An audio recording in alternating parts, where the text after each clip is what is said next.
Chefe, olha o que chegou no meu zap da reforma da Previdência, tem que passar, né? Ah, com certeza, esquerdada somente. É coisa de vagabundo não passar essa reforma. Sim, bando de preguiçosos que não quer trabalhar, né? Tem que acabar os privilégios. Aham, com certeza. Mas você não ligaria de trabalhar até os 80, né, Miguel? Meu nome é Felipe. Ai, que vocês são tudo feio igual, eu sempre erro. Now the world don't move.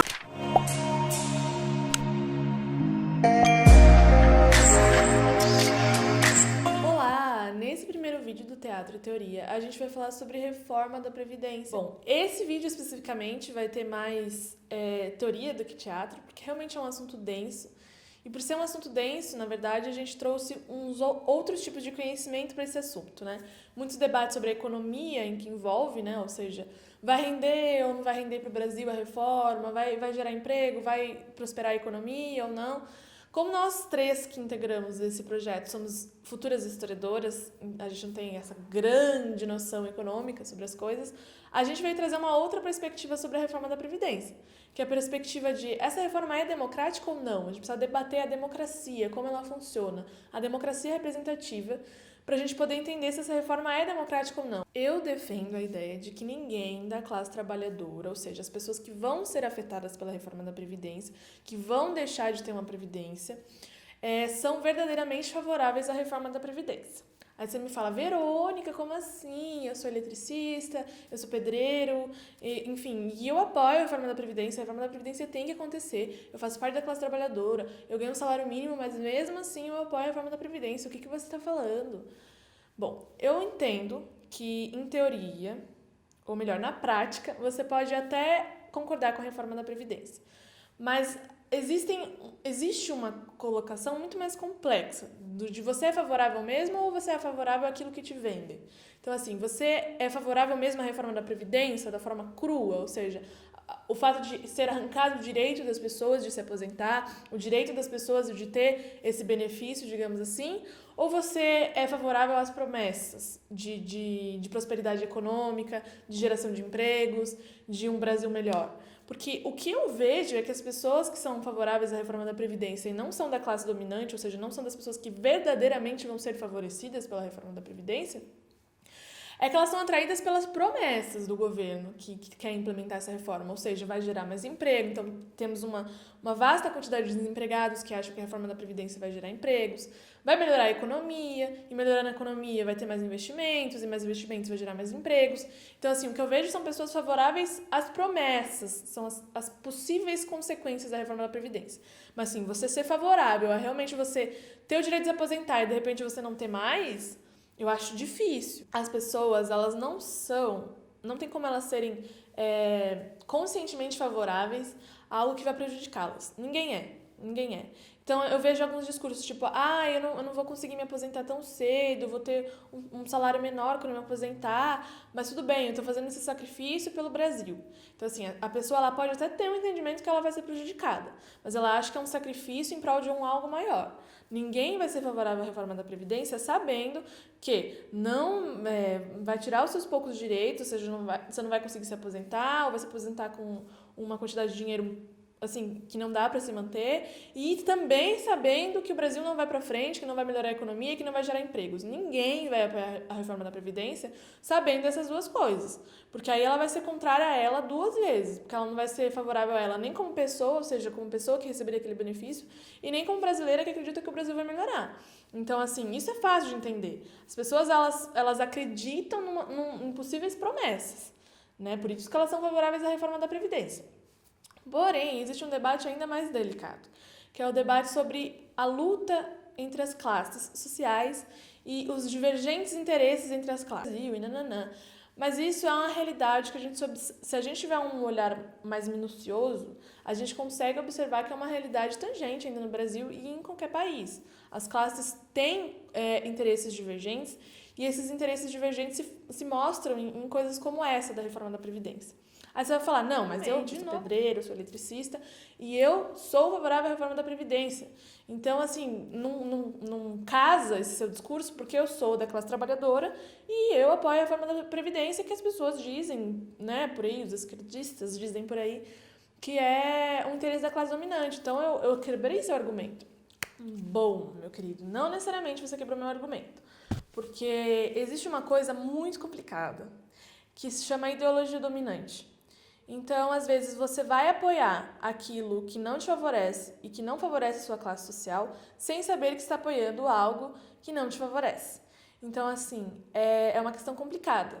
Porque eu digo assim, que fundamentalmente no seu eu interior, se você soubesse, se as pessoas soubessem de tudo que implica o capitalismo, de toda a ideologia dominante, de todas as farsas, né, da meritocracia, a farsa de que da reforma da Previdência vai melhorar a sua vida, se as pessoas soubessem de fato o que se está por trás disso, elas jamais apoiariam os interesses da classe dominante, elas apoiariam o interesse da sua própria classe, porque é aquilo que beneficiaria a ela e a todos os demais que elas conhecem.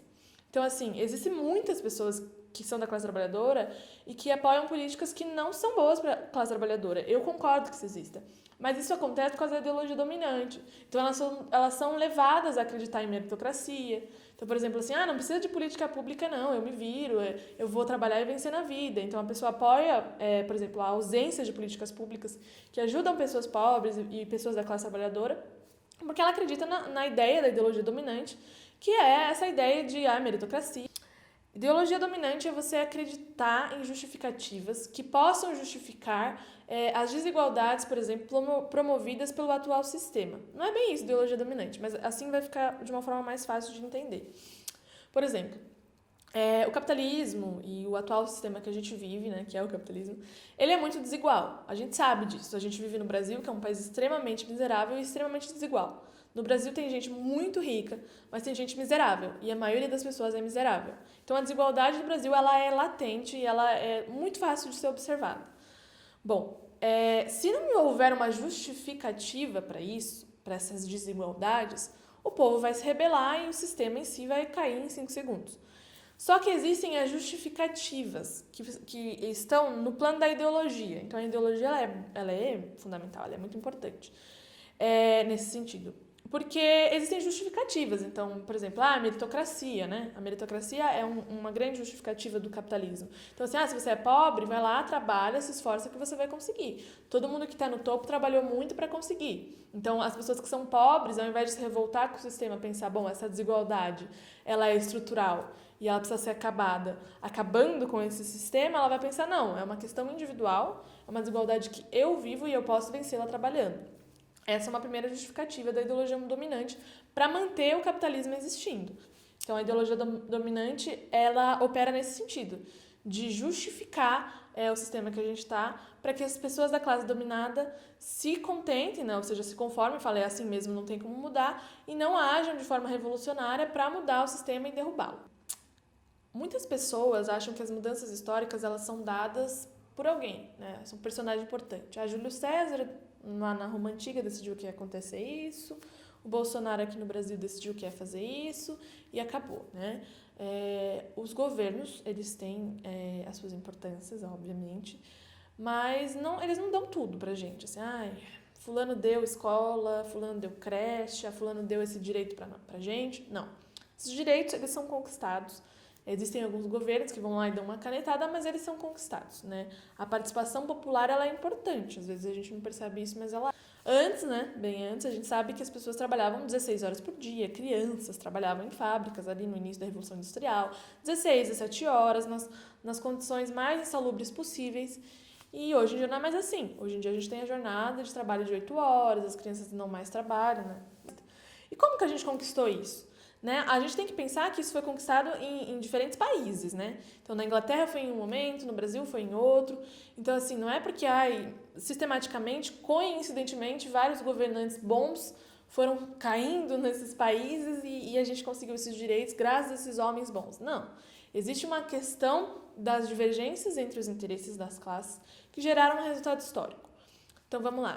Existe o interesse da classe dominante, né? Que são os burgueses que exploravam essas pessoas, né, 16 horas por dia, que é justamente continuar assim. Vai continuar assim, são 16 horas por dia. Se eu pudesse, eu colocava 24, mas não pode, né? A pessoa tem que dormir, tem que comer. Então, 16 já tá ótimo, porque isso aqui me gera lucro e tá ótimo. E eu quero te pagar um mísero salário e 16 horas de trabalho por dia.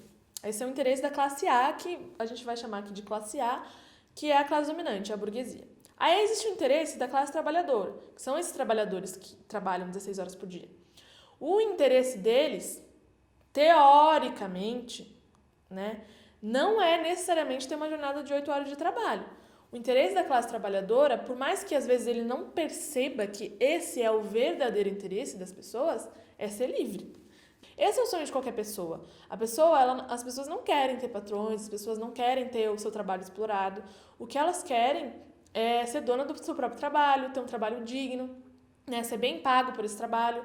Então, assim, na prática, ela vai achar que o que ela quer é uma jornada de 8 horas de trabalho, ou um trabalho mais digno, ter um pouquinho mais de descanso. Mas, na teoria, o que ela fundamentalmente quer é ter um trabalho onde ela mesma gerencia o seu próprio trabalho, seja a própria classe trabalhadora, seja dona dos meios de produção e controle o seu próprio trabalho. Isso qualquer trabalhador quer. Muitas vezes ele não sabe disso, né? E eu não estou querendo assim, bancar a sabedora de tudo, a detentora de você não sabe, eu estou te falando. Não. A gente não tem essa consciência por causa da ideologia dominante. Quando eu falo a gente, eu não estou falando vocês e eu sei disso. Não, a gente não sabe mesmo o que a gente verdadeiramente quer como trabalho. Porque a gente pensa dentro do plano da ideologia dominante, dentro do plano material que a gente tem. O plano material que a gente tem é o capitalismo. E o capitalismo nos oferece esse tipo de trabalho. Então a gente passa a almejar coisas que nem são o nosso verdadeiro almejo.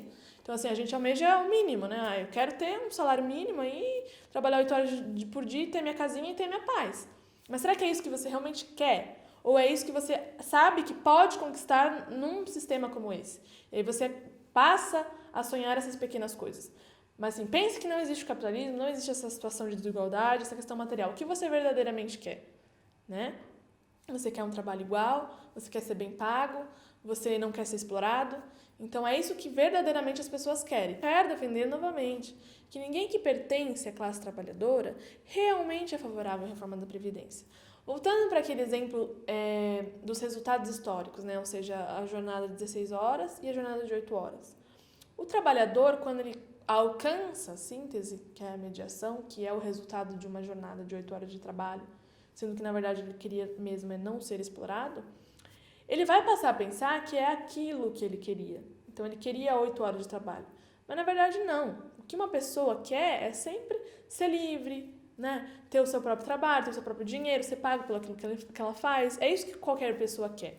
Mas aí o capitalismo, né, vem com toda a ideologia dominante para fingir que é isso. Que é só isso que você pode ter, é só trabalho assalariado, não existe outra opção. E uma outra coisa é que quando você ganha o seu salário, você já está sendo pago pelo aquilo que você produziu. Mas não é. Então, quando você tem 8 horas de trabalho e tem um salário bom, você acha que está tudo justo, que você está sendo pago pelo aquilo que você produziu. Mas você não está, entendeu? E se você soubesse que não está, o que você ia querer não é um saláriozinho bom. O que você ia querer era ser pago por tudo aquilo que você produziu. Então, assim, existe o interesse A, que é a exploração máxima, o interesse B, que é a exploração mínima, mas a classe burguesa, como detém o poder e detém toda essa sabedoria, ela tem consciência de classe, ela sabe quem ela vai ceder e vai falar, tá bom, 8 horas de trabalho então para você. A classe trabalhadora vai ficar um pouco mais conformada, a ideologia dominante vai se renovar, ou seja, com mais tempo de repouso, você tem mais tempo para pensar, mais tempo. Então a meritocracia passa a ser algo mais tangível, né? Porque você fala assim, meritocracia trabalha 20 horas por dia. As outras 2 você come, as outras 2 você dorme, é meio impossível de achar que você vai se ascender, você vai fazer o seu próprio negócio e se ascender socialmente. A meritocracia ela fica um pouco mais difícil de ser acreditada.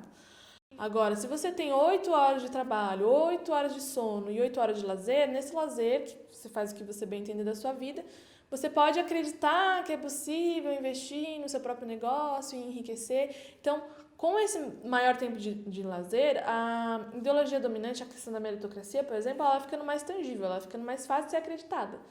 E ao passo disso, então, a ideologia dominante vai se renovando e novas justificativas vão passando a acontecer. E o povo vai ficando conformado com essas justificativas. Que essas justificativas, inclusive, são mais plausíveis, né? Digamos assim. Até que ponto a reforma da Previdência ela é democrática? Se a gente pensar na democracia nesse sentido de que o que as pessoas verdadeiramente querem. Por que eu falo isso? Bolsonaro foi eleito. Então, assim, a partir do momento que ele foi eleito, tudo que ele fizer vai ser democraticamente correto? Não. Então, assim, não é porque uma pessoa foi eleita que tudo o que ela vai fazer é democrático. Esse é o primeiro ponto. Se um governo eleito, e com governo não quero dizer só o Bolsonaro, eu quero dizer o legislativo também, né? A Câmara dos Deputados. Se essas pessoas que a gente elegeu para nos representar, que é assim que funciona a democracia representativa, elas vão colocar ali medidas que eles aprovam, mas que a gente não aprova, até que ponto isso é democrático? Porque agora eu preciso lembrar do conceito de democracia. No Brasil, as pessoas tendem a pensar que democracia é isso. Democracia é eleger alguém a cada 4 anos, eleger os deputados, eleger o presidente e pronto, acabou. Isso é democracia. Democracia vem, né? A etimologia da palavra vem do grego, né? E quer dizer poder ao povo, digamos assim, sendo um pouquinho mais, assim, sucinta, significa poder popular e soberania do povo. Ou seja, é um regime, é um governo onde o povo é soberano. E também, né, nos primórdios do pensamento do que deve ser uma democracia, também se pensa na igualdade, ou seja, igualdade política. Para o povo ser soberano, ele precisa ter igualdade política, ou seja, tudo que as pessoas fazem tem o mesmo valor político. Isso é uma democracia pensada lá na Grécia Antiga nos seus... Até que ponto a democracia representativa é uma democracia? A gente já pode começar por a questão da igualdade. Se a gente for pensar em igualdade física mesmo, não existe, né? O Brasil é desigual, tem gente que é miserável. E isso você vai falar, não, mas quando se pensa em democracia, não se pensa em igualdade social, se pensa em igualdade política. Ou seja, todo mundo tem o mesmo direito sobre o voto, nenhum voto vale mais, ou seja, o voto de uma pessoa rica não vale mais que o voto de uma pessoa pobre. Existe paridade nos votos, isso realmente a gente tem. Nenhum voto de ninguém vale mais do que o voto do outro. Mas essa falta de igualdade social também gera uma desigualdade política e as pessoas não percebem isso. Por que gera uma desigualdade política? Porque se eu sou um miserável, eu não vou pensar em política. Não necessariamente, eu vou pensar no que eu vou comer amanhã, eu vou pensar em como eu vou me sustentar. Então, a minha desigualdade social faz com que eu não tenha acesso à educação e não tendo acesso à educação, eu não vou conseguir me construir politicamente. Essas pessoas que são miseráveis, muito dificilmente chegam no legislativo e chegam no executivo. Pessoas que são miseráveis dificilmente vão estar nesse poder do governo, né? Não vão estar no executivo, não vão estar no legislativo. E por que eu tô falando isso? Elas vão votar, Verônica, elas vão votar da mesma forma que todo mundo vai votar. Tudo bem, elas vão votar. Mas é o que eu falei, se o povo quer uma coisa e a Câmara dos Deputados quer outra, ela vai aprovar sem grandes problemas. Então, até que ponto nós temos igualdade política? A gente tem que pensar nisso, mesmo que o voto do Bolsonaro nele mesmo, entendeu? Não é porque ele é presidente que o voto dele nele mesmo valeu mais que o meu voto. Não, o nosso voto é igual. Tudo conta um pontinho para a pessoa. Mas o Legislativo tem o poder de votar se a reforma da Previdência vai ser aprovada ou não. E isso é uma decisão política. E por que eu não tenho essa decisão? Aí você vai falar, Verônica, pelo amor de Deus, é uma democracia representativa. Não existe condições físicas e materiais de ter uma democracia direta num país tão grande como o Brasil. Você vai colocar todo mundo, todo o Brasil sentado assim, ó, numa grande praça, nem cabe, né, gente? Pra pegar e ficar votando cada coisa. Não. A democracia direta não é isso, né? Sentar todo mundo numa praça e todo mundo vai decidir tudo. Não. A democracia direta, ela tem mais a ver com a forma que o governo se estrutura, tá? Então, a democracia direta, ela é uma participação muito maior da base até chegar ao topo. É isso que uma democracia direta ela vai ter. A paridade política sua não vai ser só na hora de votar e eleger as pessoas, mas vai ser na hora de decidir coisas importantes. Porque numa democracia direta, que eu vou dar um spoiler, é num Estado socialista, que se alcança uma democracia direta, existem os comitês centrais e existem os núcleos políticos. São núcleos políticos de atuação momentânea, onde todas as pessoas vão ter participação política. Claro, existem os cargos maiores? Existem, porque como eu disse, não dá para ficar votando tudo sempre. Mas existe uma igualdade política muito maior e isso é evidente, porque as pessoas elas participam dos pequenos processos. Eu vou dar um exemplo, por exemplo. As pessoas falam, porque Cuba não tem democracia, nananana. A gente já entra nesse detalhe. Mas só para você entender, a última Constituição cubana, ela teve participação de 7 milhões de cubanos. E Cuba não é um país enorme como o Brasil, ele é um país bem menor. Então 7 milhões é muita coisa, muita coisa. A Constituição do Brasil teve participação de quantas pessoas? as pessoas do legislativo, né? Algumas outras pessoas interferem, alguns intelectuais, mas fundamentalmente a participação do legislativo e do executivo. Que não dá 7 milhões de pessoas e não dá nem um pouco da quantidade que existe no Brasil. Então, assim, o brasileiro, numa democracia burguesa e representativa, ele não está a par e à frente de situações de realmente decisões importantes. Não que escolher o Bolsonaro na presidência não seja uma decisão importante. Realmente, escolher os seus presidentes, os seus representantes, é uma decisão importante. Mas isso nos ilude, nos ludibria para achar que essa é a decisão mais importante e esquecer que a nossa participação política é muito limitada numa democracia burguesa. Então, assim, numa democracia direta, existe uma maior participação política das pessoas em coisas realmente importantes. Não é só, as pessoas só vão lá para votar quem vai ser o secretário-geral, quem vai ser o presidente, quem vai ser fulano de tal. Não. As pessoas participam de decisões como a Constituição, decisões vai reformar a Previdência ou não. Então, assim, participam ativamente dessas decisões. Então, assim, é complicado a gente falar sobre igualdade política, sobre democracia, quando a gente está sobre uma democracia representativa burguesa.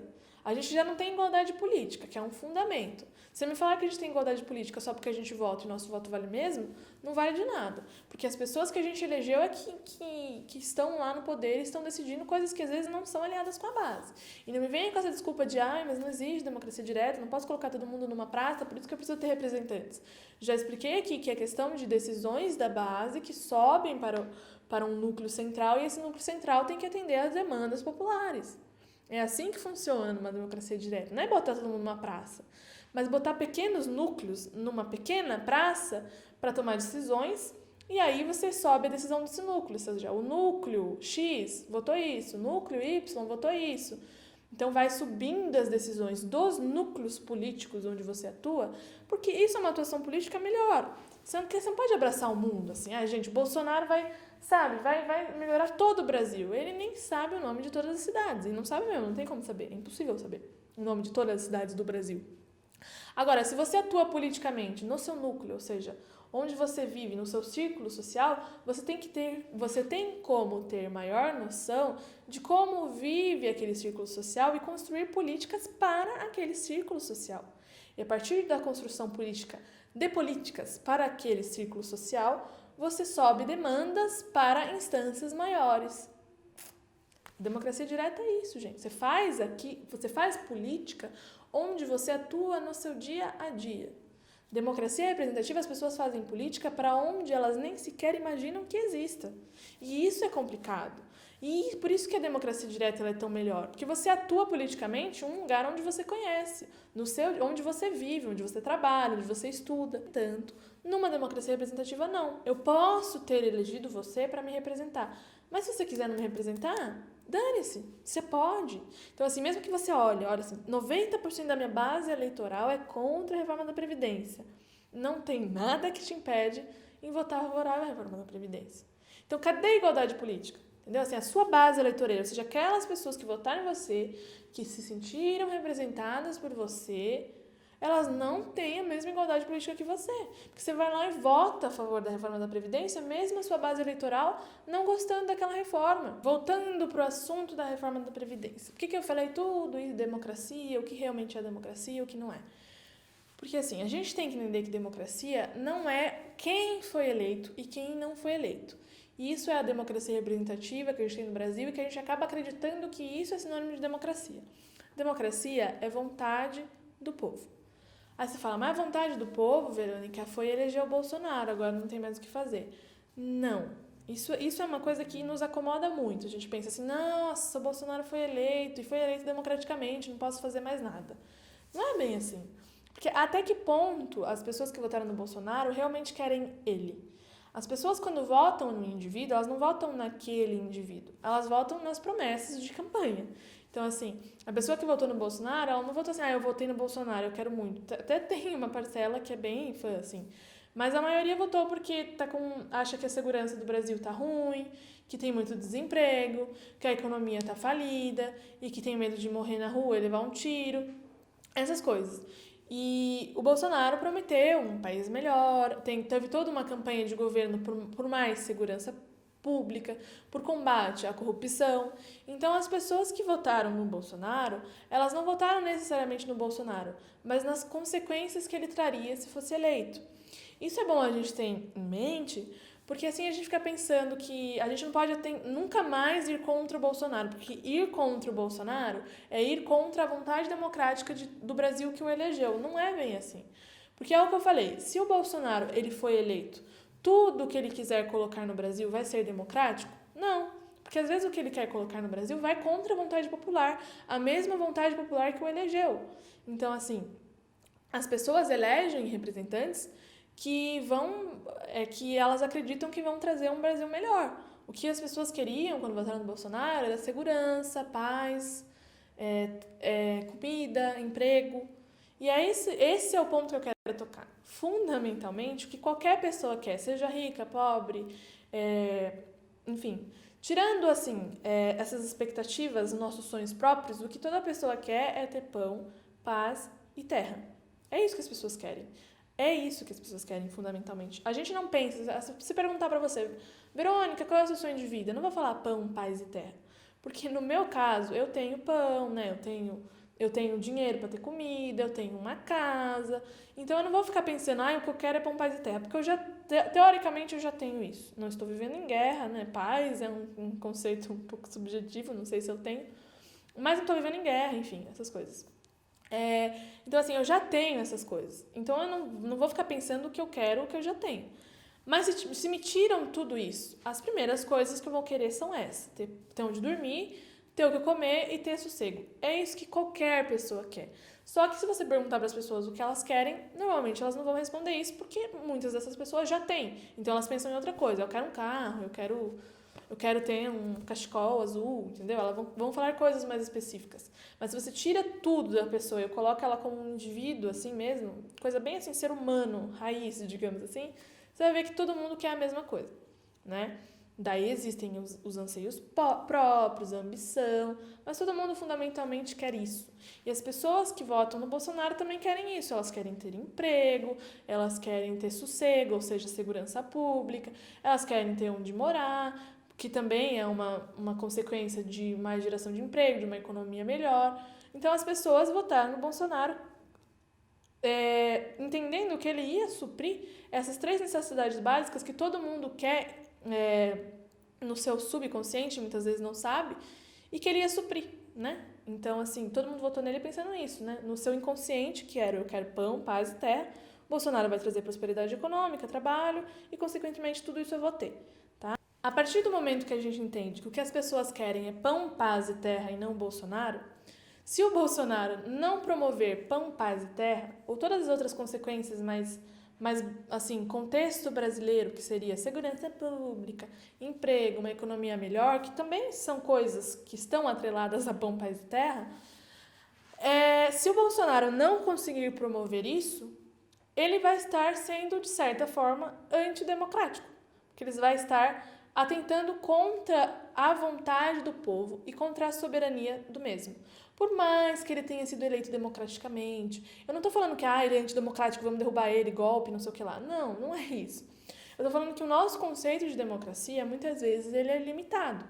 A gente só pensa nessa questão eleitoreira. Mas a gente pensar na democracia numa questão um pouco mais filosófica, a gente vai entender que mesmo quando os candidatos são eleitos democraticamente, e falando de democracia representativa burguesa, muitas vezes esses candidatos que foram eleitos democraticamente por uma concepção da democracia, num outro ponto de vista sobre democracia, podem não ser nem um pouco democráticos. E essa que é a questão fundamental.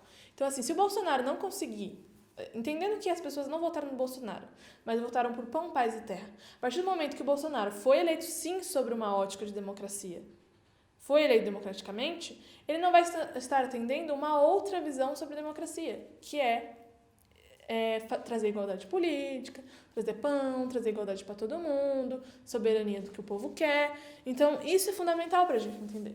A gente tem que pensar assim, pessoas ou processos revolucionários, processos reformistas, seja lá que processo for, se ele está promovendo igualdade política e social para as pessoas, ele é muito mais democrático do que qualquer governo eleito.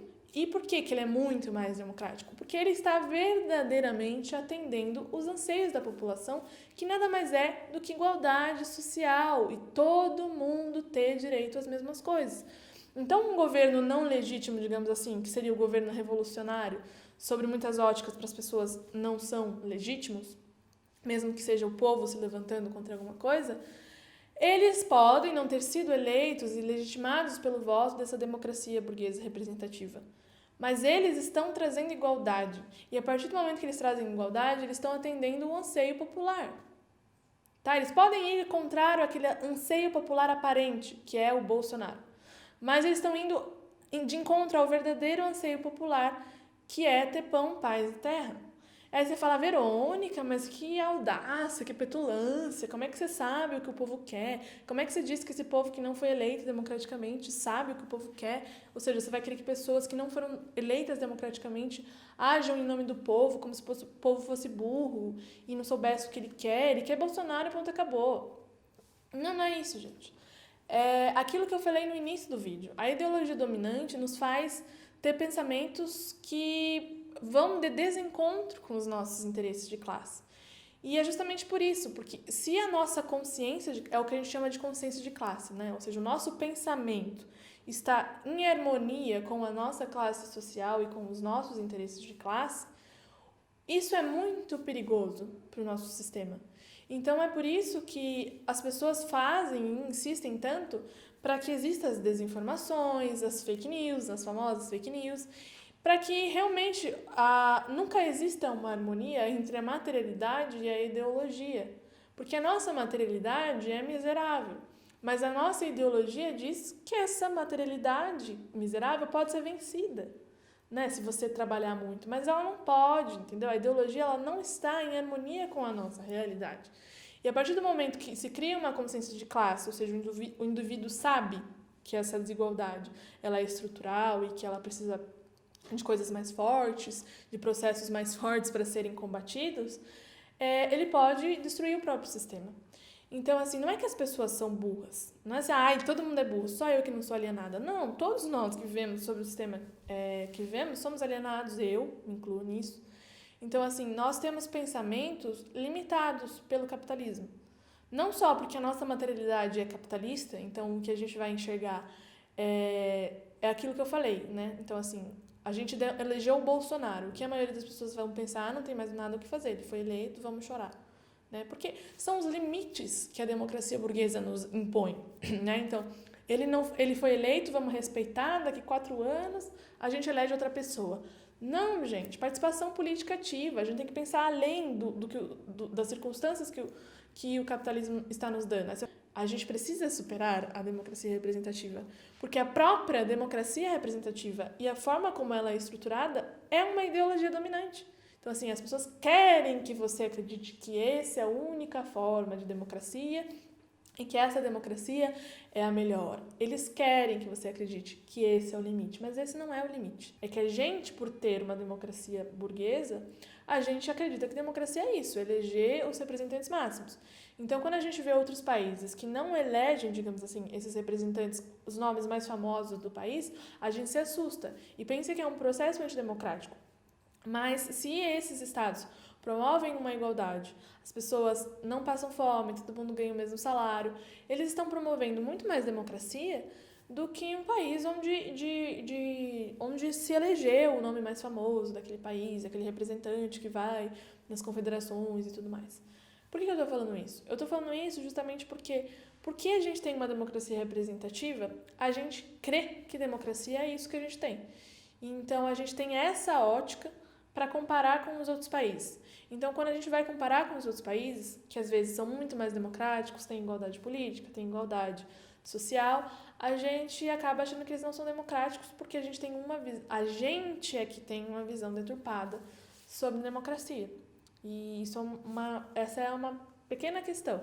Então, um governo, uma sociedade que promove igualdade, mesmo que não tenha sido legitimada por esse voto da democracia representativa, é muito mais democrático do que qualquer governo que tenha sido legitimado, mas que esteja atentando contra a vontade do povo. E quando eu digo atentando contra a vontade do povo, atentando contra os interesses fundamentais de uma classe, que é a classe explorada. Porque muitas vezes esse governo pode até não estar, na aparência, atentando contra a vontade do povo. Vamos supor que a maioria do povo apoiasse a reforma da Previdência. Então, assim, todo mundo apoia a reforma da Previdência, Bolsonaro vai lá, aprova, a Câmara vai lá, aprova. Então, teoricamente, eles não estão sendo antidemocráticos, porque eles fizeram a vontade do povo. Só que, é o que eu falei, por causa da ideologia dominante, às vezes o que o povo acha que quer não é necessariamente o que ele quer de verdade, o que ele quer no fundo do coração. O que muitas pessoas querem quando elas apoiam a reforma da Previdência é a geração de emprego, prosperidade econômica e um Brasil melhor. Então, na verdade, eles não apoiam a reforma da Previdência, eles apoiam um Brasil melhor.